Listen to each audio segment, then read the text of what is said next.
Iniciando então o nosso estudo do Depois da Morte, nós fizemos o capítulo número 34, a erraticidade, depois fizemos 35, a vida superior, e agora nós vamos entrar na número 36, que trata dos espíritos inferiores. Vamos agora conhecer o mundo espiritual, a partir dessa nossa perspectiva, observando agora os espíritos sofredores, os espíritos revoltosos, né? E nós, de modo geral, espíritos comuns, que também podemos nos classificar nessa condição de espíritos inferiores, lembrando sempre que superioridade e inferioridade depende do ponto de referência que nós estamos utilizando. Então, vamos aqui para o nosso texto, que é, como a gente tem falado, bastante interessante porque ele vem complementando o estudo do nosso Evangelho segundo o Espiritismo, falando sobre as moradas no mundo espiritual. Nós já falamos sobre mundos primitivos, mundos de provas e expiações, mundos regeneradores, falaremos sobre mundos felizes e depois o mundo dos espíritos puros, né, os mundos angelicais.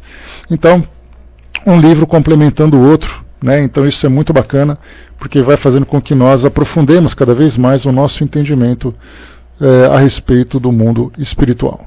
Vamos lá então, os espíritos inferiores. O espírito puro traz em si próprio sua luz e sua felicidade, que o seguem por toda parte, e que lhe integram o ser. Assim também o espírito culpado consigo arrasta a própria noite, seu castigo, seu opróbrio. Pelo fato de não serem materiais, não deixam de ser ardentes os sofrimentos das almas perversas.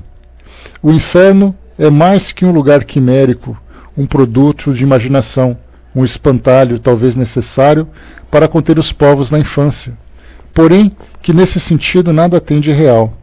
É completamente outro o ensino dos espíritos sobre os tormentos da vida futura. Aí não figuram hipóteses. Esses sofrimentos, com efeito, são-nos descritos por aqueles que os suportam, assim como vêm patentear-nos a sua ventura. Nada é imposto por uma vontade arbitrária. Nenhuma sentença é pronunciada. O espírito sofre as consequências naturais de seus atos, que, recaindo sobre ele próprio, o glorifica ou acabrunham. O ser padece na vida de além-túmulo não só pelo mal que fez,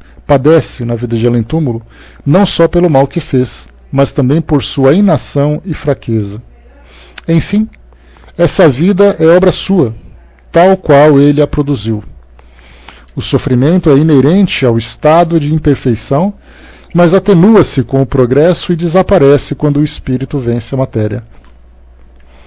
A punição do espírito mau continua não só na vida espiritual, mas ainda nas encarnações sucessivas que o levam a mundos inferiores, onde a existência é precária e a dor reina soberanamente, mundos que podemos qualificar de infernos.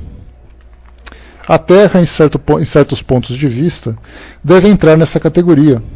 Ao redor desses orbes, galés rolando na imensidade, flutuam legiões sombrias de espíritos imperfeitos, esperando a hora da reencarnação. Aqui a gente para um pouquinho para poder analisar essas passagens que Leon Denis trouxe para nós. Então, quando ele fala sobre esse estado de felicidade ou de tormento que os espíritos vivem na vida após a morte física, ela acaba perseguindo o espírito até que ele tenha condições de se desvencilhar, né, dos seus erros do passado, dos seus débitos, de suas culpas, dos seus medos também.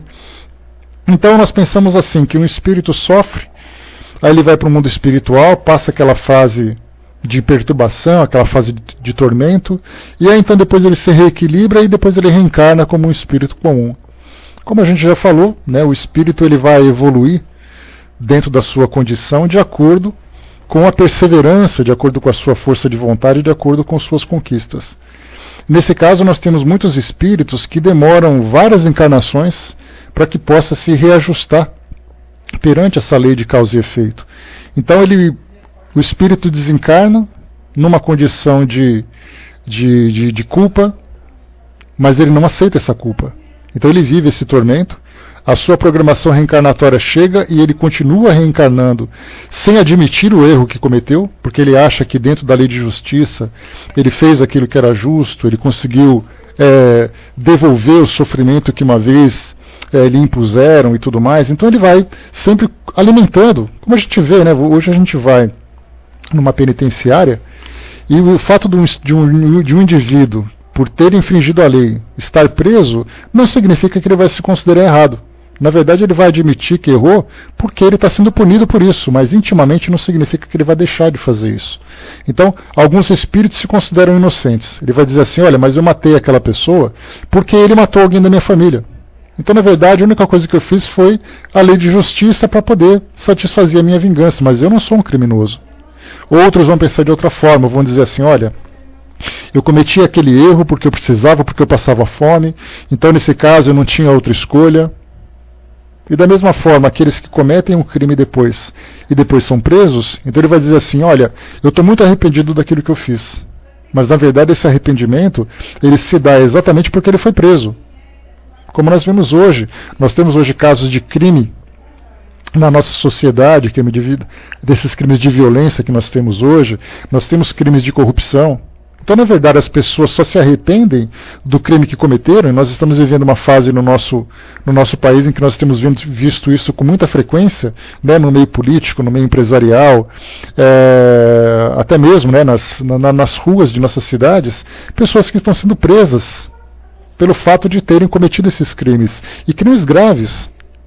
Mas aí então a gente pergunta, mas olha, você está arrependido? Olha, eu estou muito arrependido, eu sei que eu não devia ter feito isso.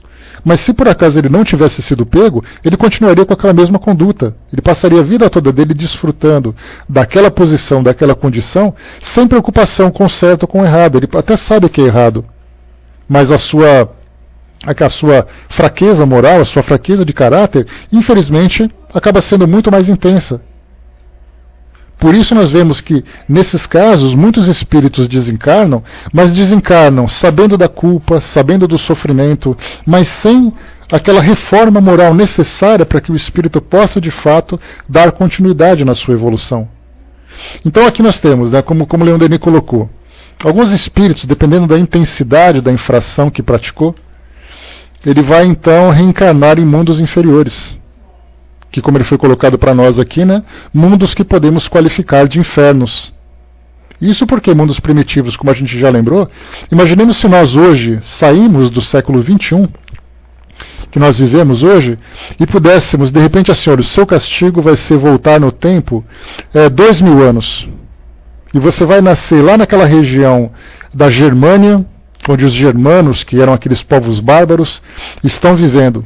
E lá você não vai ter computador, lá você não vai ter conta bancária, você não vai ter transporte público, você não vai ter televisão, lá você vai ter que matar na selva para comer alguma coisa, você pode ser morto por qualquer coisa, você não vai ter nenhum tipo de conforto, a expectativa de vida que você vai viver provavelmente vai até os 30, 40 anos de idade, doença, frio, violência, sujeira, podridão, isso é o inferno. E você está vivendo no mesmo planeta apenas no intervalo de 2000 anos, voltando no tempo. Então nós poderíamos pensar assim, o grande castigo que cada criminoso sofreria seria voltar no tempo e viver naquela condição de precariedade comparado com aquilo que nós temos hoje, no conforto, na estrutura da nossa sociedade. Então, na verdade, os mundos primitivos recebem espíritos nessa condição. Só que pelo seu temperamento de violência, aquele local para ele vai ser algo que não vai causar tanto choque. A única diferença é que ele vai encontrar a grande maioria dos habitantes na mesma condição que ele. Então, ele, em vez de ele se destacar na sociedade pela sua violência, e ele se dar bem pelo fato da sociedade manter aquele equilíbrio, seguir as regras de um convívio equilibrado e tudo mais, ele vai se encontrar com pessoas que a grande maioria, então, vive como eles ou é até pior do que ele. Por isso, então, nós vemos que esse retrocesso que o espírito sofre no seu ambiente reencarnatório não significa um retrocesso moral. Porque o espírito, aquilo que ele conquistou, mantém com ele. Só que, nesse caso, ele retroage no ambiente onde ele vai reencarnar e vai viver, então, ali todas as dificuldades e vicissitudes compatíveis com a sua própria natureza. E aqui, na outra passagem, onde ele coloca: a Terra, em certos pontos de vista, deve estar nessa categoria. Ao redor desses orbes, galés rolando na imensidade, flutuam legiões sombrias de espíritos imperfeitos, esperando a hora da reencarnação. E aí nós temos assim, aqui mesmo no nosso planeta hoje, na atualidade, muitas vezes uma prova, uma expiação dolorosa que um espírito vivencie, será, por exemplo, ele reencarnar na África, num país onde tem guerra civil, num país onde existem doenças, como nós temos visto hoje, né, epidemia do Ebola, epidemia da AIDS em muitos países. Nós temos países na África em que 50% da população está contaminada com a AIDS. E a expectativa de vida em alguns outros países não passa de 50 anos de idade. Então imagina hoje, a maioria de nós aqui, beirando já os 40, 50 anos de idade, já chegando no fim da vida. Países hoje onde nós temos guerras civis, onde nós temos conflitos internacionais, nesses tormentos de, por exemplo, Israel e Palestina, onde não se tem sossego, pode ter uma vida materialmente confortável, mas moralmente perturbada, onde desde cedo já cresce preocupado se vai cair uma bomba na sua cabeça, se vai explodir alguma coisa na sua casa. Países onde sofre miséria social mesmo. Então, esses são locais onde a reencarnação é muito difícil.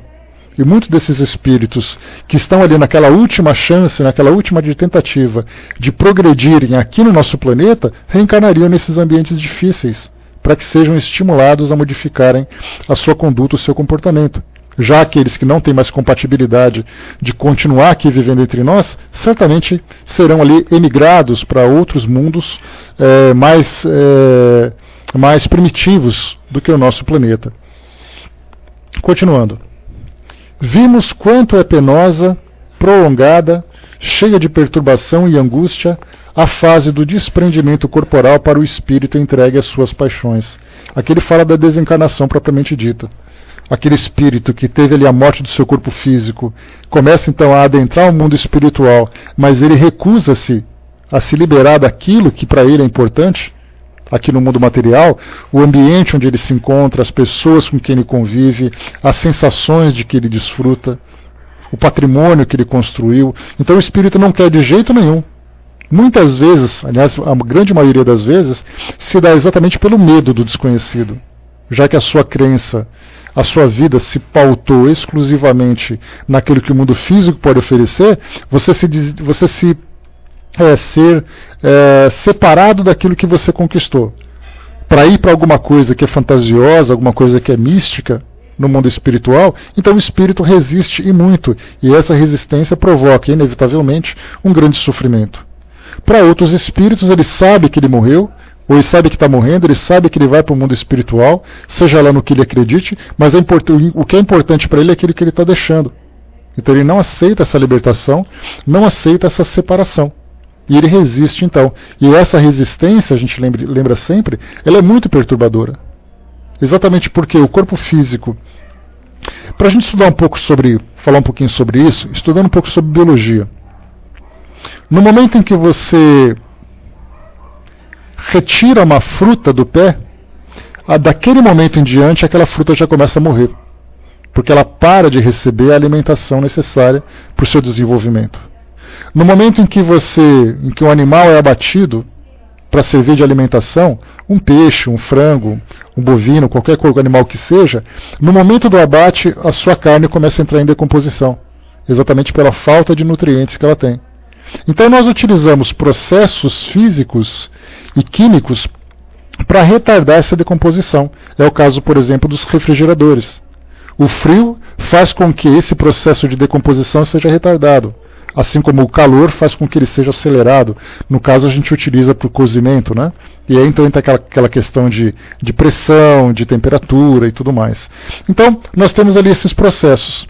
Quando nós falamos do nosso corpo físico, no momento em que o coração dá a sua última batida, nós começamos então a ter ali uma destruição celular. As células começam então a entrar em colapso pela falta de nutrientes, pela falta de oxigenação. E, consequentemente, quando nós falamos em células, nós falamos em células de todos os tipos. As células do nosso tecido muscular, a célula do nosso tecido ósseo, célula nervosa, e todas elas. E essa decomposição ela é sofrida.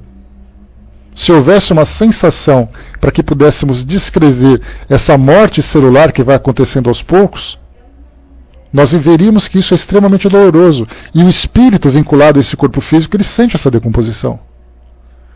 Daquele momento em diante, se ele estiver lúcido, ele vai sentir isso de uma forma muito dolorosa. Então nós vamos, a partir do momento em que há ali o óbito decretado, então nós temos ali 1 hora depois, já temos uma grande quantidade de células em decomposição, 2 horas, 12 horas, 24 horas.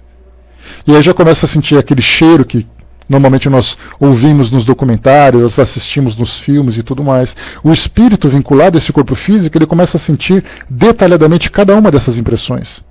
E dá para a gente ter uma ideia o quão perturbador é para ele isso tudo. Como se não bastasse aquilo, o medo de ter deixado as coisas para trás, o medo de ter se afastado daquilo que ele gostava, o medo do desconhecido que está por vir. Ele ainda tem o agravante de sentir esse processo de decomposição. Por isso, então, Leon Denis coloca para nós aqui: vimos quanto é penosa, prolongada, cheia de perturbação e angústia a fase de desprendimento corporal para o espírito entregue às más paixões.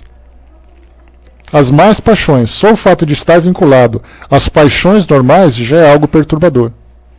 As más paixões, então, fica pior ainda. Porque aí então vem aquela revista da sua consciência, a influência espiritual que sofre naquele momento, o isolamento em que ele se encontra, e continua. A ilusão da vida terrena prossegue para ele durante anos. Então, nesse caso, ele já se libertou daquela fase inicial do vínculo com o corpo físico, mas ele se encontra, então, no mundo espiritual, ainda alimentando aquela ideia de que a vida é real. Só que a vida real para ele é uma vida alimentada pela sua própria imaginação. E essa imaginação ela pode ser muito criativa ou pode ser uma imaginação restrita à sua realidade. Mas normalmente o espírito, quando ele se encontra perturbado no mundo espiritual, com os seus medos, com suas culpas, ele acaba, como acontece com a gente. A gente passa um dia ali bastante tumultuado, assiste um programa na televisão que traz para nós assim uma imagem bastante assustadora. É natural que esses elementos que são coletados no nosso dia a dia fiquem armazenados no nosso subconsciente. E aí então durante a noite nós vamos descansar, começamos a sonhar e esses elementos começam então a aflorar. Aí aquele monstro, ou aquela situação que eu vi na televisão, ou aquele medo que eu passei durante o meu dia, começa então a alimentar a minha imaginação e eu começo então a criar cenários, a criar situações, e isso me provoca medo. Quando a gente acorda assustado num pesadelo, quando a gente passa aquela noite angustiante, para o espírito, no mundo espiritual, o mundo que ele vive é um mundo criado dentro do seu pensamento. É claro que compartilhado com outros espíritos, mas a princípio é aquilo que ele mesmo cria a partir da sua imaginação.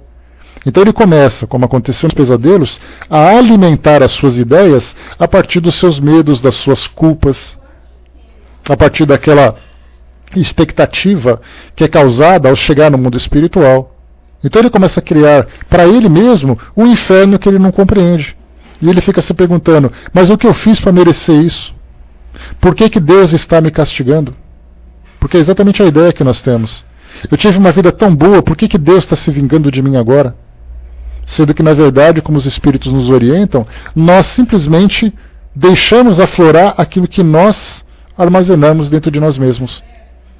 Então é aquele céu, dizendo assim, nossa, Deus me abençoou e me proporcionar um equilíbrio, uma paz no mundo espiritual. Na verdade, ele simplesmente está aflorando aquilo que ele viveu em vida, aquilo que ele cultivou em vida.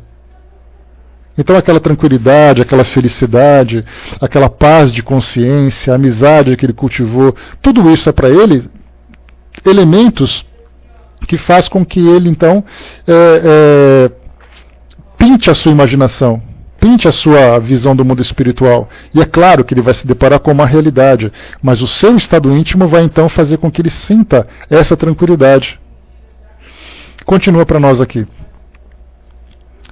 A ilusão da vida terrena prossegue para ele durante anos, incapaz de compreender o seu estado e de quebrar os laços que o tolhem, nunca levando sua inteligência e seu sentimento além do círculo estreito de sua existência, continua a viver, como antes da morte, escravizado aos seus hábitos, às suas inclinações, indagando-se por que seus companheiros parecem não mais vê-lo nem ouvi-lo, errante, triste, sem rumo, sem esperança, nos lugares que lhe foram familiares. São as almas penadas, cuja presença já de há muito se tem suspeitado em certas residências e cuja realidade é demonstrada diariamente por muitas e ruidosas manifestações. E aqui então, o espírito, vivendo no plano espiritual, nessa condição de perturbação, ele na verdade tem como cenário real o mundo que ele vivia, o mundo que ele frequentava, a sua residência, as ruas por onde ele transitava, o seu ambiente de trabalho, só que na verdade ele vive uma realidade paralela vivendo naquele mesmo cenário. Algumas vezes até em contato muito próximo com a realidade do mundo físico. Então ele transita com as pessoas de sua família, por exemplo, em sua casa, mas só que para ele a realidade é outra. Ele se aflige vivendo dentro da sua casa, imaginando que alguma coisa vai acontecer, imaginando alguma coisa assustadora, e as pessoas simplesmente não o percebem para dar para ele aquela tranquilidade. Claro que para nós é muito difícil trazer uma descrição mais precisa desse estado de perturbação, porque ela é muito subjetiva. Cada indivíduo, cada um de nós, vai ter uma ideia do mundo espiritual muito particular. Então nós vamos estar provavelmente no mesmo ambiente, mas cada um criando uma ideia diferente, cada um vivenciando sentimentos e impressões diferentes, de acordo com aquilo que nós vivemos, de acordo com aquilo que nós acreditamos. E dá para a gente ter uma ideia como é no mundo espiritual, esse choque, principalmente esse choque de cultura e esse choque de filosofia, de escola religiosa, que cada indivíduo vive, porque aqui ele tem uma crença, ele é doutrinado a acreditar em alguma coisa. Então nós temos aquela imagem das religiões tradicionais, das religiões ocidentais, das religiões orientais e tudo mais. Chegando no mundo espiritual, ele vai se deparar com uma realidade, mas ao mesmo tempo vai entrar em choque com aquilo que ele acredita. Ou seja, aquilo que é real e aquilo que ele acredita ou quer acreditar. E então ele começa a brigar. E ele fica brigando durante muito tempo, exatamente sofrendo essa perturbação, até conseguir se equilibrar. Então ele vai gradativamente se desapegando do mundo físico e começando então a entrar em sintonia com a realidade do mundo espiritual. Aí ele começa então a se desenvolver de uma forma mais efetiva. Porque até então ele vai continuar brigando, mas não é assim, eu estou no inferno, eu estou no céu, porque tem demônios me perseguindo, porque tem obsessores me perseguindo, porque eu estou aqui, porque eu estou ali. É algo muito complicado para nós. Então o máximo que a gente consegue compreender é por aquilo, através daquilo que os espíritos trazem para nós como informação. Então nós temos ali os espíritos sofredores, nós temos os espíritos suicidas, nós temos os obsessores, nós temos os espíritos mais felizes, mais equilibrados. Cada um trazendo a sua ideia. Então eles falam dos ambientes onde eles se encontram, das convivências que eles têm no mundo espiritual e ao mesmo tempo dos sentimentos e impressões que eles trazem. Então é uma série de elementos que vão se combinando para poder formar exatamente aquilo que ele vive como realidade. E continua. A situação do espírito depois da morte é resultante das aspirações e gostos que ele desenvolveu em si. Aquele que concentrou todas as suas alegrias, toda a sua aventura nas coisas deste mundo, nos bens terrenos, nos bens terrestres, sofre cruelmente desde que disso se vê privado. Cada paixão tem em si mesmo a sua punição. O espírito que não soube libertar-se dos apetites grosseiros e dos desejos brutais, torna-se destes um joguete, um escravo. Seu suplício é estar atormentado por eles sem poder saciar. Então é mais ou menos como aquele processo de abstinência. Quem já sofreu algum tipo de abstinência sabe como isso funciona. É uma abstinência de substância, uma abstinência de uma presença muito intensa, a abstinência de um hábito, a abstinência de um local. Ou seja, sentir falta de estar naquele local. Só que não é simplesmente sentir uma leve saudade, uma leve vontade, é algo muito mais intenso. É algo que podemos considerar até centuplicado, 100 vezes mais intenso, de uma forma perturbadora. Então nós vemos ali as descrições que nós temos desses efeitos patológicos. É o caso, por exemplo, de pessoas que passam por droga-adição, pessoas que têm dependências químicas, seja ali de medicamentos, seja de drogas, seja de bebidas alcoólicas. Pessoas que têm ali comportamentos, por exemplo, vícios de sexualidade, vícios alimentares, vícios de compras, compulsões de modo geral. A pessoa que é privada, quando entra nesse estado patológico, e ela é privada daquilo que satisfaz a sua patologia, faz com que ela entre num processo de sofrimento extremamente profundo. É uma dor assim que simplesmente não consegue ser saciada ou ser aliviada. E no mundo espiritual acontece a mesma coisa, só que nesse caso é um sofrimento moral. O espírito necessita daquela convivência, necessita daquele ambiente, necessita daquelas sensações.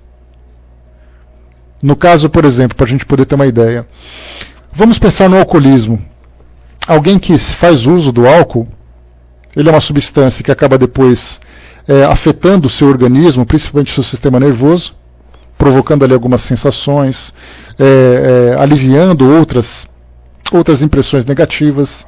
Então, o indivíduo, quando se torna dependente dessas substâncias, o seu corpo físico, inicialmente, tem aquela reação. Mas, na verdade, é o espírito que sofre, de uma forma indireta, o efeito daquela substância. Ele ingere a substância, ela entra na sua corrente sanguínea, vai pelo seu corpo todo, afeta ali o seu sistema nervoso e provoca aquela sensação. Ou seja, provoca aquela reação no seu organismo. Essa reação, de certa forma, ela é percebida pelo espírito através de sensações, que são sensações agradáveis, porque são substâncias que provocam sensações agradáveis. Só que, de uma forma, como um efeito colateral, traz algo extremamente negativo, que é uma destruição das suas células, afeta o seu fígado, etc, etc. Provoca ali questões sociais e tudo mais. Então, nesse caso, nós vemos que o espírito sente o efeito dessas sensações, o seu corpo funciona de uma forma mais equilibrada a partir do momento em que se adapta àquelas sensações, àquela substância. Então muita gente diz assim, mas ele está desse jeito porque o corpo físico dele está viciado. Certamente que sim.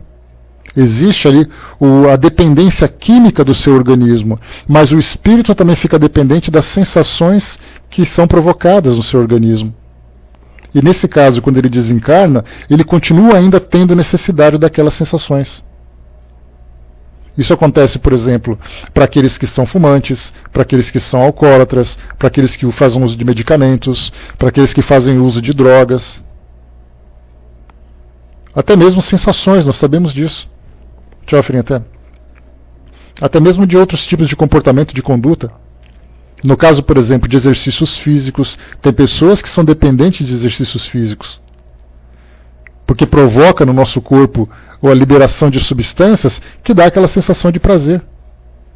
No caso da sexualidade, do jogo. O jogo, por exemplo, qual é o efeito do jogo?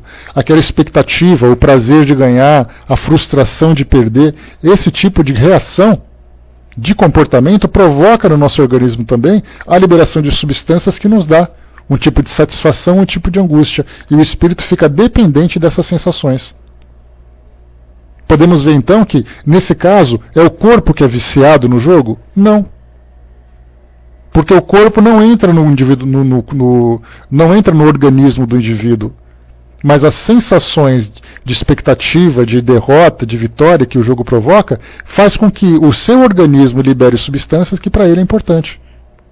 Então, na verdade, o espírito depende do seu corpo físico para sentir aquele prazer, ou para aliviar aquela angústia, coisa parecida. Então nós temos ali todos os tipos de compulsões. Nós temos grupos, por exemplo, para tratamento de fumantes. Nós temos grupos de neuróticos anônimos, alcoólicos anônimos, narcóticos anônimos. Temos pessoas com compulsões sexuais, compulsões de compras, compulsões de jogos e tantas outras que nós vemos através dos nossos estudos. Então, todos esses tipos de conduta, como Kardec lembra bem, ele fala sobre isso lá na primeira parte do livro Céu e Inferno, um capítulo chamado A Carne é Fraca. Porque é aquela ideia que nós temos, né? Olha, eu preciso comer porque meu organismo está acostumado a comer muito. Na verdade, o organismo provoca sensações que para o espírito é prazerosa, então ele utiliza o seu corpo para continuar sentindo aquele prazer. E aí faz com que o seu corpo reaja, sofra os efeitos colaterais disso, no caso da alimentação, por exemplo, problemas endócrinos de metabolismo, obesidade, problemas gástricos e problemas de toda ordem que a alimentação desregulada pode causar. Então o seu corpo sofre, mas na verdade o espírito se torna dependente daquelas sensações. Então na verdade não é a carne que é fraca, não é o corpo que é fraco, é o espírito que é fraco, mas o seu corpo também sofre essa dependência. Porque nós podemos pensar assim, vamos imaginar uma situação. Certa vez eu assisti um filme em que havia uma máquina, um filme de ficção, que eu já vi há muito tempo, faz mais ou menos uns 20 anos. Tinha uma máquina em que você colocava assim, alguns eletrodos no cérebro da pessoa, na cabeça dela, né, que naturalmente entrava em contato com o seu cérebro, e você tinha, era um par de eletrodos. Né? Então você tinha um eletrodo para uma pessoa e o outro para outra. E através dessa máquina você conseguia trocar a mente das pessoas. Então você ocupava aquele corpo e aquela pessoa daquele corpo ocupava o seu. E aí em cima da trama do filme, né, acontecia aqueles casos em que você compulsoriamente tomava a personalidade de alguém e você cometia um crime. E a culpa depois ficava com aquela pessoa, porque ela foi fotografada, ela foi vista e tudo mais. Então, diante dessa ficção, dessa ideia, a gente poderia imaginar assim, se você fosse numa clínica de dependentes químicos, pegasse a mente daquela pessoa e transferisse para um corpo saudável, e aquela pessoa que estava no corpo saudável fosse para aquele corpo doente, aquele corpo dependente, qual seria o efeito sobre essas duas pessoas? Nós veríamos que aquele que estava num corpo saudável começaria a sofrer o efeito da dependência química do organismo. O corpo também se torna dependente das substâncias, porque ele começa a funcionar em função da presença daquelas toxinas, ou daqueles fármacos, vamos dizer assim, daquelas drogas.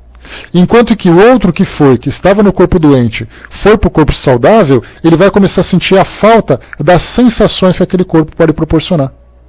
E vai acontecer o que então? Aquele que foi para o corpo doente vai tentar, já que na sua personalidade ele não quer aquela dependência, mas ele vai sofrer para poder fazer com que o organismo se desintoxique. Volte ao seu funcionamento normal, sem as substâncias. E por outro lado, o outro que foi para um corpo doente, um corpo saudável, se tornaria de novo dependente químico porque ele depende daquilo. Então ele fala assim, olha, eu preciso sentir o efeito do álcool. Então aquele corpo que nunca ingeriu um álcool, começaria então a sofrer o efeito da destruição por aquela substância. Então nós vemos assim que existe essa correlação entre um corpo dependente e uma personalidade dependente. E nesse caso, tratando do assunto de hoje, um espírito quando desencarna, ele leva consigo também essa mesma dependência. E é então que ele começa a sofrer aquela angústia toda. Porque às vezes não é um espírito que é mau. Porque lembrando sempre, quando estudamos sobre espíritos inferiores, dá a impressão de que nós estamos falando em espíritos cruéis, espíritos malvados, obsessores, vingadores e tudo mais. Não. Às vezes é uma pessoa comum que tem um hábito alimentar desregulado, o hábito de uma substância, de uma medicação. E aí então quando ele chega no mundo espiritual, o que acontece? Ele sente falta daquilo. E aí naturalmente, dependendo do seu estado, se ele não recebe o apoio necessário, ou se o apoio que ele recebe não é suficiente, ele volta então ao convívio dos encarnados para continuar convivendo com aquelas sensações, pelo menos de uma forma indireta. Ele não se satisfaz com aquilo que ele deseja, mas o fato de estar próximo para ele já é um alívio. A gente viu essa situação naquele filme Ghost, vocês se lembram, né? Que tinha aquele espírito, aquela alma penada do metrô, né? Que ele tentava sempre ficar próximo a ele. E teve uma hora ali em que ele foi ali numa máquina de cigarros e quebrou o vidro, né? Com aquele efeito físico que ele conseguiu provocar. E aí então ele falava exatamente da vontade que ele tinha de sentir o efeito do tabaco no seu organismo. E aquilo ele falava com muito pesar, lamentando muito por aquilo. E por que isso acontece? Porque o espírito ainda tem as suas dependências. E isso falamos então de dependências, a dificuldade que é. E aí vemos então a quantidade de espíritos que sofrem nesse início por essa abstinência. A mesma coisa acontece com pessoas que têm uma vida sexual promíscua, é a mesma coisa. O orgasmo é um efeito químico muito poderoso, que provoca uma sensação muito poderosa. E aquele indivíduo que tem essa dependência, não apenas do ato sexual em si, mas alguém que vive, por exemplo, no ato da sedução. A sedução, como a gente sabe, né? Aquela coisa de você começar um namoro, se apaixonar por alguém, começar a sentir aquela mesmo que seja um amor platônico, né? Aquela coisa meio distante, estar envolvido com alguém provoca uma sensação agradável. Ou pode se tornar um tormento quando essa sensação não é alimentada, ou quando aquele desejo não é alimentado. Então qualquer efeito emocional, afetivo que provoca sobre alguém é uma reação sobre o seu organismo. Então a pessoa começa, vai, por exemplo, para uma balada no fim de semana, fica naquela coisa, fica com um, fica com o outro, dá aquela paquerada para cá, namora com o outro, acaba consumando através do ato sexual. Todo esse processo provoca no organismo da pessoa uma série de reações que são intensamente prazerosas. E aí quando o espírito desencarna, o que acontece com ele? Ele sente falta daquilo. Aí ele acaba, nas suas relações no mundo espiritual, é a mesma coisa de ficar tentando seduzir. Porque nós pensamos assim, no mundo espiritual, todo mundo é bom, ninguém fica dando cantada em ninguém, ninguém fica ali tentando seduzir ninguém. Na verdade, nós continuamos o mesmo comportamento. Porque as emoções continuam presentes no espírito. E com a mesma intensidade. Só que, na verdade, muito daquilo que ele deseja, principalmente relacionado com as sensações que o corpo físico pode proporcionar, isso não é satisfeito. E isso acaba fazendo o quê? Com que ele se aproxime, então, do mundo físico e fique acompanhando casais, pessoas que têm vidas sexuais desregradas, porque a gente lembra sempre que no caso de um casal que tem uma vida sexual equilibrada, que tem ali uma relação saudável, né, os espíritos acabam não se aproximando, exatamente porque não podem se satisfazer, até mesmo por uma incompatibilidade vibratória, de afinidade entre esses espíritos. Então nós vemos assim que eles se aproximam de onde? Frequentam esses lugares, as boates, os motéis, os bordéis, os barzinhos durante a noite, onde tudo isso acontece. Exatamente porque é ali que eles vão, através dessa conexão mente a mente, alimentar pelo menos através da visão, através da imaginação. Só que nunca vai ser o suficiente. Seria mais ou menos, fazendo uma comparação bastante simples, para quem gosta, por exemplo, de Coca-Cola, eu ofereço para você uma Coca-Cola com gosto de água. Ou eu ofereço para você um pedaço de chocolate, para quem adora chocolate, com gosto de nada, com gosto de farinha. Para aquele que é viciado naquela substância, certamente não vai sentir graça nenhuma. Pelo contrário, ele vai acabar ficando cada vez mais desesperado para poder satisfazer aquela sua necessidade. O Braz lembrou aqui nos centros de Umbanda mais simples, é comum os espíritos pedir bebida, cigarro, comida. São tendências que os espíritos têm. E isso mostra, mais uma vez, que não significa que eles tenham ali um caráter. Né? Deixa eu ver aqui, não vou ler lá em cima, Dudu. Isso não significa que eles tenham um caráter negativo, um caráter inferior. Quer dizer então que um espírito que ainda tem necessidade da bebida é um espírito mau? Não. É um espírito ainda apegado às sensações do mundo físico. Por isso que muitos trabalhadores dessas instituições acabam da mesma forma ainda tendo necessidade das substâncias, mas mesmo assim são trabalhadores. A mesma coisa também, Silvia, nessas medicações que nós temos, principalmente aqueles que são psicotrópicos, né, aquelas que são drogas psicoativas, como eles chamam, também provocam dependências. Pessoas que não conseguem dormir sem tomar remédio, pessoas que sofrem ali com as suas doenças, né, e acabam se habituando a isso tudo. Então, com o passar do tempo, a tendência natural é que o espírito vá se desapegando dessas impressões e volte, embora tenha desejo, porque lembrando sempre, né, tem pessoas que, embora tenham consciência de que aquilo faz mal, ele consegue controlar, mas ele sente falta. Então nós vemos muitos espíritos no mundo espiritual ainda sofrendo por essa abstinência também das medicações, porque é uma droga. Como diz um ditado, nós temos assim que diz que a diferença entre o remédio e o veneno é apenas uma questão da dose. Então nós temos aquelas drogas que são controladas, que para ele é muito interessante, porque provocam um efeito benéfico no seu organismo, entre aspas, né? De acordo com a indicação médica que tem, mas para outros acabam usando essa substância como drogas. A necessidade permanecerá pelo menos durante um tempo, porque o espírito ele tem aquela dependência da sensação, assim como o seu corpo físico também é assim. Isso faz com que ele se torne... Porque essas medicações, Silvia, nós fizemos um estudo certa vez na Sala Espiritismo Net Brasil, em que o Hermes trouxe a sua... acho que era uma sobrinha que ele tinha, que era anestesista. Então ele trouxe essa anestesista para falar um pouquinho sobre o que é a anestesia no organismo para um tratamento médico, mas qual o tipo de efeito que esse tipo de anestesia provoca sobre o espírito também. E aí nós lembramos o quê? Como existe essa relação muito íntima entre o espírito e o seu organismo, aquilo que você injeta no seu organismo provoca também um efeito sobre o espírito. Muitas vezes o espírito fica entorpecido porque o seu corpo está entorpecido com a medicação. Então ele sofre essa sensação. Só que dependendo do tipo de medicação, o tipo de efeito que ele provoca e o tempo que ele vem usando, faz com que ele se torne dependente dessas sensações, da mesma forma que seu organismo também. É o caso da dor. Tem pessoas que sentem dores crônicas, que tomam medicações durante muito tempo e acaba depois se tornando dependente, porque seu organismo já não consegue mais controlar a dor sozinho. E a dor, como nós lembramos, é algo que também aflige o espírito. O espírito não sente dor? Se ele estiver ligado com o seu corpo físico, com certeza. É aquela relação do corpo físico, do seu perispírito e dele próprio como espírito. E é uma relação de ida e volta, porque é mão dupla. Aquilo que o espírito tem de perturbação, vamos supor que como acontece normalmente com as doenças que nós estamos habituados a conviver, né? Uma dor de cabeça por causa de uma tensão, uma gastrite, uma ansiedade e tudo mais. Então o indivíduo começa a viver isso por ele próprio.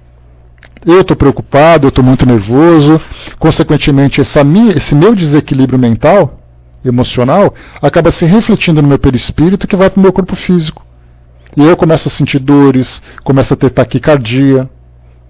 Quer dizer que meu corpo tem alguma ideia do que acontece à minha volta? Não. Porque meu corpo é simplesmente uma máquina biológica. Então, se por acaso eu estou devendo dinheiro para alguém, se por acaso eu fui assaltado, se por acaso eu estou com medo de alguma coisa, não é meu corpo que sente isso, sou eu. Só que eu sentindo isso, a minha mente começa então a produzir vibrações que refletem no meu perispírito e acabam depois chegando no meu corpo físico. É aí que nós temos então essa nova ideia hoje dessa medicina, da medicina metafísica, ou medicina espiritual, como queiram chamar.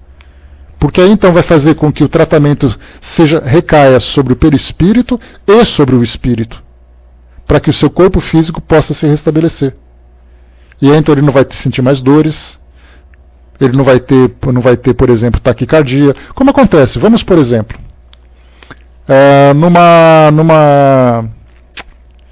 num consultório médico onde atendem professores e policiais. Nós sabemos, né, que professores do ensino público, policiais que trabalham no serviço público, médicos do serviço público. São as três classes que mais passam por transtornos psiquiátricos no nosso país. Porque são as três profissões de maior pressão psicológica, material, social, tudo. Então por que essas pessoas estão se consultando? É porque seus corpos estão doentes? Não, seus corpos ficaram doentes porque o espírito está doente. Mas se por acaso você conseguir reverter tudo isso, mudar de profissão, ou ter uma condição melhor, um salário melhor, todas essas pessoas vão ficar mais tranquilas e, consequentemente, as doenças vão desaparecer. Então já não teremos mais crises de ansiedade, crises de pânico, depressões, fibromialgia, que são as doenças clássicas dessas profissões. Então, psicologicamente existe o desequilíbrio, o corpo físico sente. Então a gente vê que, nesse caso, é uma via da mente para o corpo. Agora, pode acontecer de eu começar, por exemplo, a afetar meu corpo físico e, consequentemente, eu voltar para o meu espírito. Ou voltar para mim, que sou espírito.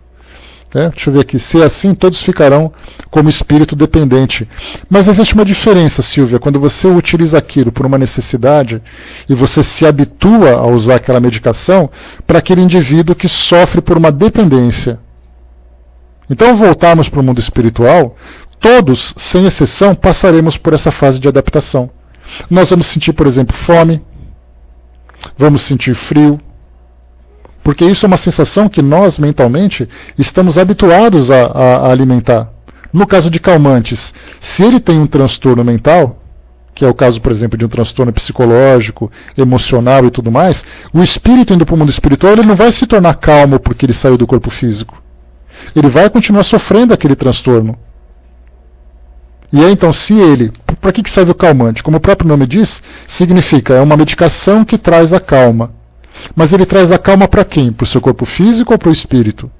É o espírito que está ansioso, é o espírito que passa por esses transtornos nervosos, vamos dizer assim. Quando ele desencarna, ele continua levando consigo esse mesmo tipo de pensamento, de emoção. E aí ele vai começar a fazer o quê? Eu preciso tomar um remédio porque eu estou muito estressado. É o espírito que sofre isso. Aí vem então os tratamentos magnéticos que são feitos no mundo espiritual, são os tratamentos fluídicos que são feitos no mundo espiritual para que o espírito possa se restabelecer. Então nós vemos, se o problema é do espírito, o espírito vai levar com ele. Se o problema é do seu corpo, aí então é o corpo que fica com ele. É um caso, por exemplo, eu levei um tombo, quebrei a perna. É uma dor insuportável. E essa dor fez com que eu sofresse uma embolia e, desencarnei. Quando eu desencarno, eu começo inicialmente a levar aquela impressão do meu corpo físico, mas depois ela desaparece, porque era o corpo que estava doente. Não era eu que sofria. Era uma doença do organismo, que de alguma forma refletia sobre o espírito. Mas a partir do momento em que eu me desvinculo do corpo físico, eu não tenho mais por que continuar alimentando essas impressões. Agora, se eu tenho um problema que é meu, emocional, psicológico, e isso vai para o meu corpo físico, quando eu desencarno, eu continuo levando comigo isso.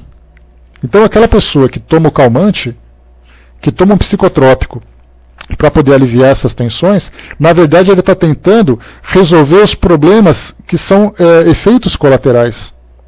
Porque o seu corpo físico sofre, mas o calmante não vai fazer com que ele se transforme moralmente. Deu para entender como é que funciona isso? Porque o calmante não é um remédio mágico que vai fazer assim, olha, com essa medicação você vai ser uma pessoa feliz. Não existe remédio para felicidade. Não existe um remédio para paz interior. Isso é algo que você tem que cultivar. Se você não tem isso, a medicação que você vai tomar, ela vai ser indefinida. Porque ela sempre vai controlar os efeitos colaterais desse transtorno emocional. O dia que eu me tornar tranquilo, para que eu vou tomar remédio? Para que alguém que está calmo precisa de um calmante? O calmante serve para aquele que está transtornado. Deixa eu pegar para vocês aqui uma passagem interessante, que eu acabei até... Deixa eu ver aqui rapidamente. A esse respeito, né? Está aqui, ó. É uma passagem do livro O Problema do Ser, do Destino e da Dor, o capítulo 20, chamado A Vontade. É um livro de Leon Denis, já que nós estamos falando de Leon Denis. E nessa passagem ele diz assim: as causas da felicidade não se acham em lugares determinados do espaço. Estão em nós, nas profundezas misteriosas da alma, o que é confirmado por todas as grandes doutrinas. É na vida íntima, no desabrochar de nossas potências, de nossas faculdades, de nossas virtudes, que está o manancial das felicidades futuras. Então, como Leon Denis coloca, para quem quer conhecer um pouquinho mais sobre essa questão emocional, essa questão íntima que o espírito acaba vivenciando, esse livro, O Problema do Ser, do Destino e da Dor. Leiam com calma, leiam capítulo por capítulo, porque Leon Denis ele aborda todas essas questões que provocam, de alguma forma, um efeito sobre o espírito. Então fala sobre a sua vontade, sobre as suas emoções, sobre os seus pensamentos, sobre os seus sentimentos, fala sobre tudo isso.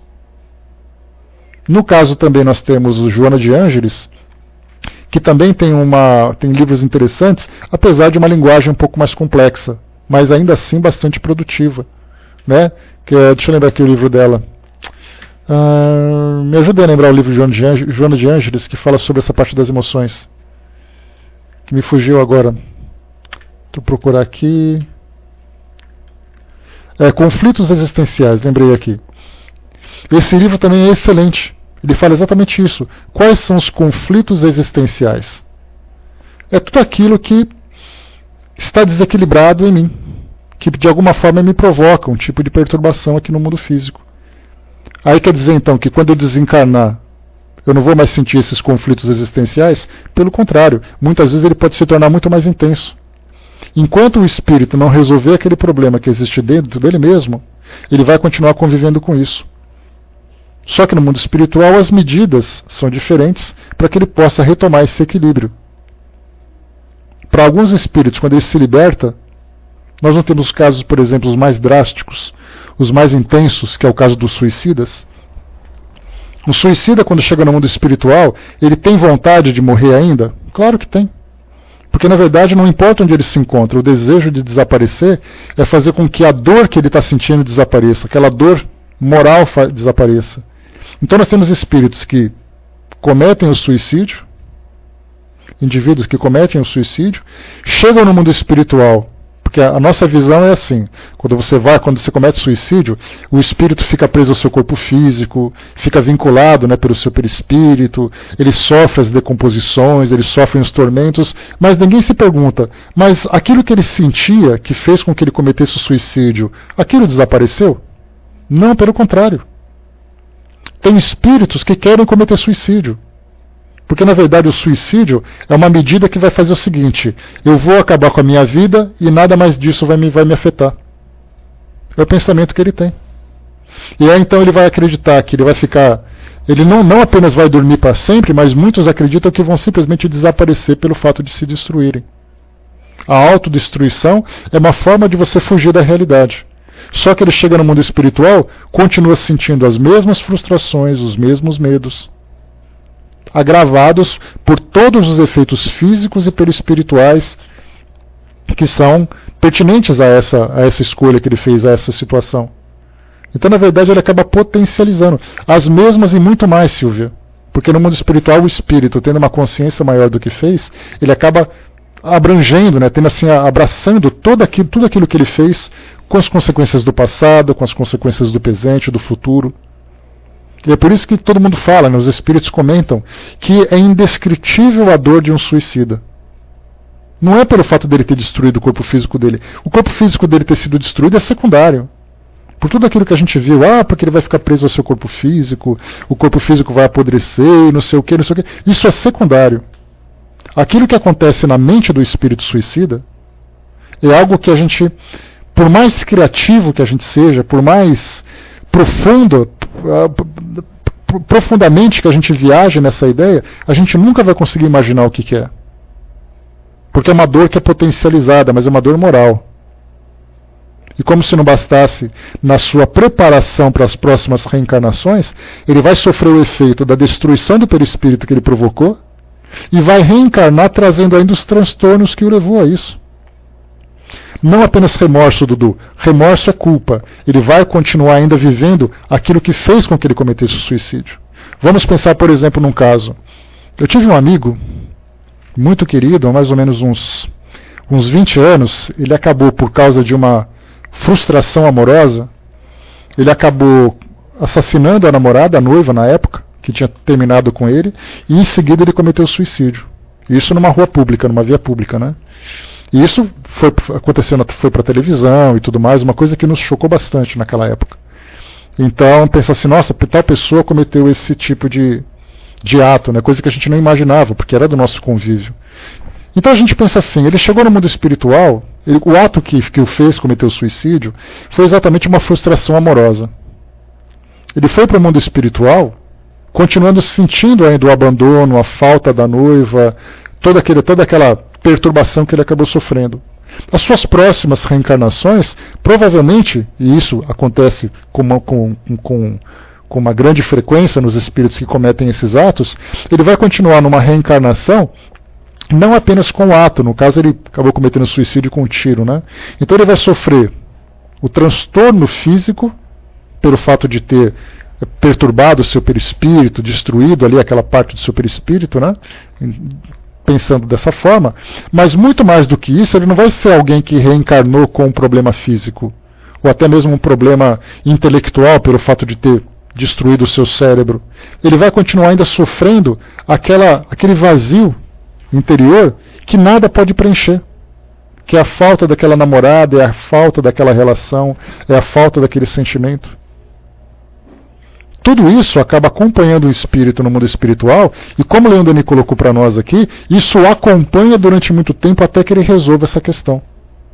Aí vai vir ali aquele trabalho psicológico feito para que ele possa se restabelecer, vai ser feito então aquele trabalho de reconstituição perispiritual, vai ter o trabalho principal do auto-perdão.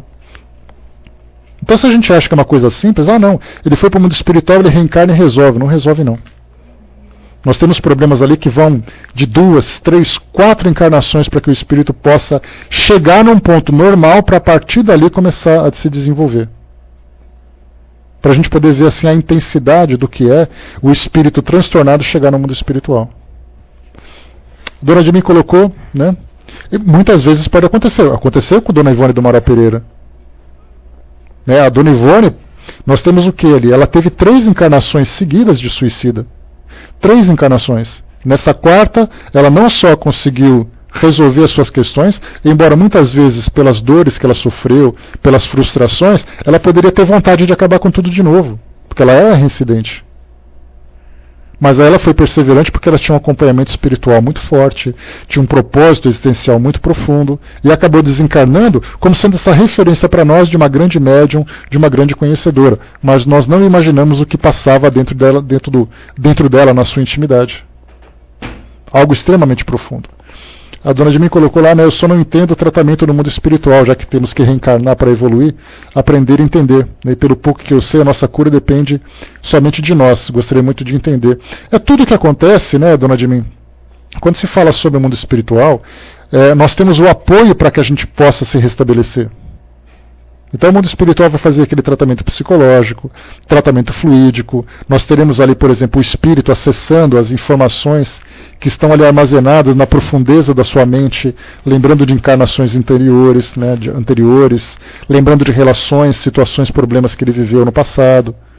Então, na verdade, nós temos ali o amparo, como acontece com o trabalho psicológico hoje. A psicologia utilizada no mundo físico, ela é semelhante à do mundo espiritual, só que o mundo espiritual vê o espírito por outra realidade. Mas o trabalho psicológico é o mesmo. Então nós temos um tratamento fluídico para restabelecer o perispírito. Todos nós vamos passar por isso. Você se libertar das impressões que o mundo físico te causou, as deficiências do seu corpo que te acompanham mentalmente e fluidicamente também no seu perispírito, no mundo espiritual. Então nós temos aquele trabalho, entre aspas, um trabalho físico, ou fluídico, que é o mais correto, e temos também um trabalho psicológico. Só que nesse caso, acessamos os recursos da nossa consciência, do nosso subconsciente. Então no caso de depressões, por exemplo, pessoas que sofrem grandes depressões, chegam no mundo espiritual como espíritos deprimidos, não era seu corpo que estava deprimido. A menos que seja no caso, lembrando sempre que a depressão ela pode ser causada por 3 elementos diferentes. Ela pode ser a depressão causada por um desequilíbrio bioquímico no cérebro, que acaba levando a esse tipo de problema. Nós temos aquela questão de espiritual, onde o espírito vem para o mundo físico trazendo lembranças do seu passado delituoso, sofredor, e isso provoca nele uma angústia que ele não consegue preencher. E o terceiro caso que nós temos é influência espiritual, onde nós temos um espírito que provoca sobre o encarnado aquele pensamento negativo que vai sempre persistindo, até que o espírito começa então a entrar em sintonia. Então nós temos 3 casos. Quando é dele, por isso que quando nós estudamos essa parte do organismo, do indivíduo, a partir da perspectiva espírita, nós lembramos que nós somos compostos de 5 elementos diferentes. Nós temos o nosso organismo físico, então temos um corpo físico. Se o corpo físico sofre, o espírito também sofre. Então, quer dizer, um efeito colateral, o espírito sofrer por causa do seu espírito. Por exemplo, A gente fala bastante isso no nosso curso de atendimento fraterno, para entendermos esse processo. Então, o que acontece? Vamos pensar assim. Eu tenho uma doença que não cura nunca. Uma dor que me incomoda, um problema que não consigo resolver, e isso vai me deixando angustiado, triste e deprimido. Então a gente vê que o espírito começa a sofrer o efeito dessa depressão porque o seu corpo físico tem esse problema. Esse é o primeiro ponto. Social. Os seus relacionamentos afetivos, o seu relacionamento profissional, o seu relacionamento familiar, o seu relacionamento no convívio com as pessoas do seu cotidiano. Para ele, se ele não tiver um ambiente saudável, ele também vai sofrer isso. Pessoas que sofrem bullying, pessoas que sofrem preconceito, pessoas que sofrem desprezos, pessoas que sofrem violência. Isso já provoca socialmente um efeito sobre o espírito também. O terceiro é a questão emocional, a psicoemocional. Ou seja, psicologicamente ele está insatisfeito com alguma coisa, ele está infeliz com alguma coisa, deprimido com alguma coisa. Isso também provoca um desequilíbrio sobre ele. Esse é o terceiro. O quarto, espiritual, quando ele, numa questão existencial, passa por transtornos que isso o afeta de alguma forma. Questões do seu passado. Quando a gente fala espiritual, é lembrando que o espírito é imortal e ele traz ali lembranças das suas reencarnações anteriores, que sobre ele tem um efeito bastante intenso. E nós temos o quinto, que é o espírita, espiritual, quando diz respeito a ele como espírito, e nós temos ali espírita, quando a sua relação com o mundo espiritual não é uma relação saudável, principalmente quando envolve espíritos sofredores, espíritos perseguidores, obsessores. Então vamos lá. Físico, social, emocional, espiritual e espírita. Nós somos compostos por esses 5 aspectos. Se um desses aspectos sofre, um ou mais, sofre um desequilíbrio muito intenso, todos os demais passam por esse desequilíbrio. Imagina uma estrela de 5 pontas, em que todos estão ligados com todos. É assim que nós somos. Nós não podemos simplesmente fazer de conta que se eu tiver com um problema aqui, o outro não vai resolver. Uma dor de dente pode enlouquecer uma pessoa dependendo da intensidade. Só para a gente poder lembrar.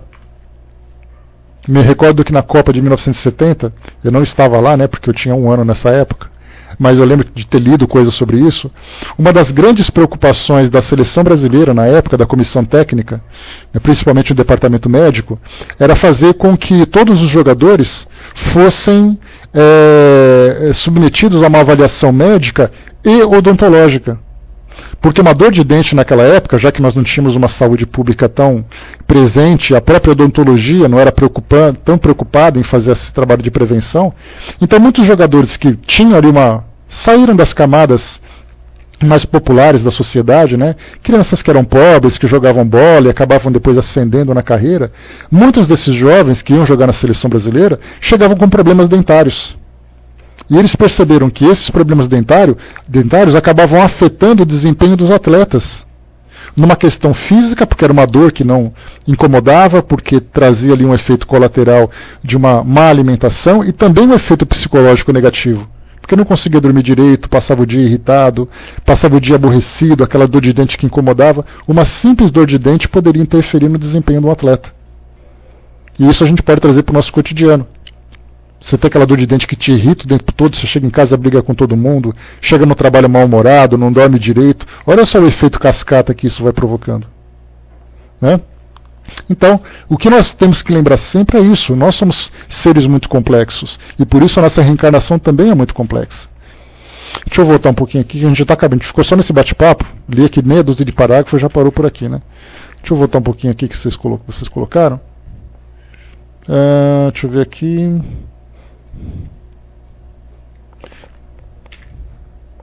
Tá, o Dudu colocou aqui em cima, A droga pode afetar a glândula pineal e com isso atrapalhando a mediunidade de um viciado que tem esse processo mediúnico. Olha, eu não posso dizer, Dudu, porque não teria capacidade de falar sobre o efeito, em que região do cérebro, se a glândula pineal sofreria o efeito ou alguma coisa do gênero. Mas o que é importante a gente lembrar sempre é que todo tipo de droga, principalmente no caso dos psicotrópicos, ou essas psicoativas, elas afetam o sistema nervoso e, consequentemente, alterando também o nível de consciência do indivíduo. Se ele é médium, isso vai fazer com que ele tenha uma percepção do mundo espiritual mais intensa e, consequentemente, fazendo com que ele também sofra os efeitos daquele tipo de relação. Basta a gente lembrar, por exemplo, que o Santo Daime, que é aquele grupo religioso que vive no norte do Brasil, que usa o efeito daquelas raízes que têm efeitos psicotrópicos. Então o que acontece? O indivíduo toma aquele chá, que é uma combinação de ervas, raízes e ervas, né, que vira então aquele composto psicoativo. Ele toma aquilo, a sua consciência é alterada, e aí então ele tem uma visão diferente do mundo espiritual.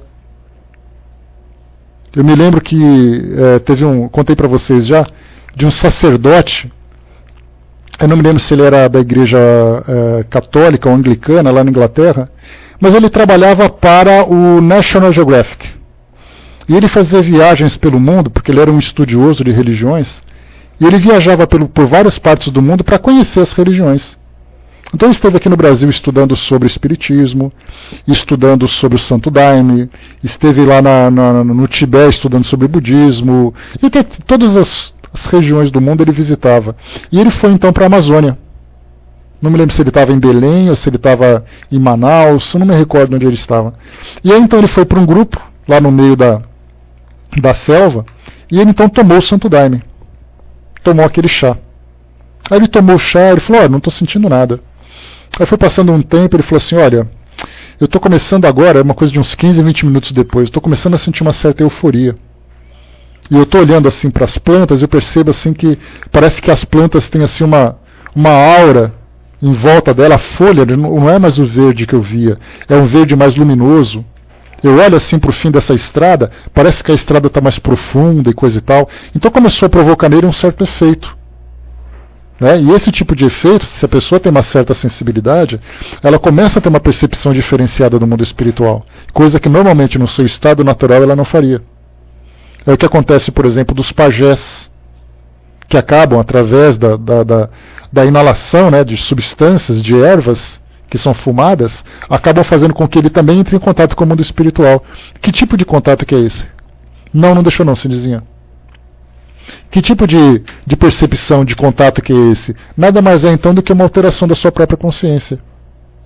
O que acontece com pessoas que usam drogas, que começam a ter ali uma sensação de perseguição, começam então a ver imagens que são desconexas. Então muitas pessoas que falam dessas ideias de que, olha, depois que eu usei aquela droga eu comecei a ver coisas estranhas, e viu mesmo. Muitas vezes pelo fato dele já ser sensível, fez com que ele então tivesse essa percepção distorcida do mundo espiritual. Agora, para muitas pessoas que usam essas drogas, ele apenas sente o efeito físico da droga, que é exatamente aquela desorientação pelo fato do seu sistema nervoso estar alterado. Mas como ele não tem essa sensibilidade, ele não tem essa percepção. Mas para médiums, nós temos muitas pessoas que são médiums, que brincam ali, eu vi uma coisa, eu senti uma coisa, mas não leva muito a sério. E no momento em que toma uma medicação, não precisa ser droga necessariamente, pode ser um remédio, um entorpecente que ele tomou. Houve a necessidade ali de uma dor muito forte, aquela dor insuportável, aplicaram morfina para ele tomar. De repente ele começou a ver gente do lado dele. Por que ele viu gente? Porque ele já era sensível. E essa alteração da sua consciência fez com que ele tivesse essa percepção alterada, deixando-o mais sensível. Então, sem dúvida, na mediunidade, quando se toma uma medicação que provoca essa alteração no sistema nervoso central, pode fazer com que ele tenha essa percepção alterada também. Né? O que mais que a gente pode ver, né? Você vê aquele caso de uma tribo que pega o peixe elétrico, né? Fica passando energia elétrica, e os índios não sentem nada, né? O repórter da Globo mostrou isso, o pajé segurando quase 100 mil volts e nada acontecendo, né? São efeitos que a nossa medicina hoje tenta entender. A mesma coisa acontece com os ascetas. Quem que são os ascetas? Kardec fala sobre eles no Livro dos Espíritos e também faz um comentário na Revista Espírita. Os ascetas são aqueles grupos de indivíduos, como no caso dos faquires, que eles começam então a provocar uma alteração, uma alteração nas suas consciências, seja através de substância, seja através de uma concentração, em que eles não mais sentem dores. Os faquires que deitam em cima de camas de pregos, aquilo que a gente vê nos desenhos, é uma realidade na Índia. Nós temos pessoas, Kardec fala sobre isso, dos ascetas da Armênia, do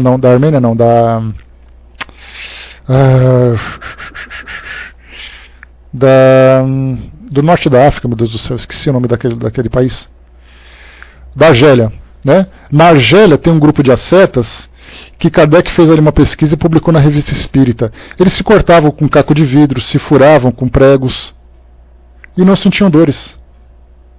E hoje, se vocês colocarem os ascetas, né, o Achuauas, o nome dele, se eu não me engano, vocês vão no YouTube, vocês vão encontrar ali, eles brincam com escorpiões, brincam com caco de vidro, eles pegam assim